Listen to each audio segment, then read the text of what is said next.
तर अजितदादा बारामतीमधून रिंगणामध्ये असतीलच असा विश्वास प्रदेशाध्यक्ष सुनील तटकरे यांनी व्यक्त केलाय। अजित पवारांनी मोठं विधान केल्याच्या काही मिनिटांमध्येच तटकरेंनी एबीपी माझाला एक्सक्लुझिव्ह प्रतिक्रिया दिलेली आहे।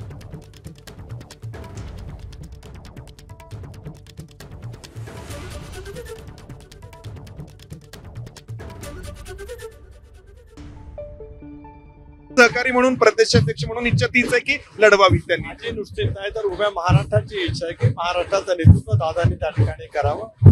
स्वाभाविकपणे ते करत असताना निवडणूक लढणं हा भाग आलाच। ज्यावेळेला एखाद्या नेतृत्वाच्या नियंत्रणाखाली निवडणूक लढवली जात असते त्याला अभिप्रेत असतं की त्या नेतृत्वाने निवडणूक लढवावी आणि महाराष्ट्रामध्ये राष्ट्रवादी काँग्रेस पक्ष दादांच्या नेतृत्वाखाली निवडणुकीला सामोरं जाणार आहे। जनसन्मान यात्रेचा मिळालेला अभूतपूर्व प्रतिसाद हेच दाखवत आहे की दादा विधिमंडळामध्ये असावेतच।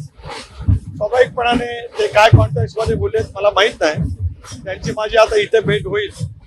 पार्लमेंटरी बोर्ड आणि प्रदेशाध्यक्ष म्हणून दादा विधानसभेच्या निवडणुकीच्या रिंगणात असतीलच असं माझं स्पष्टपणाचं मत आहे।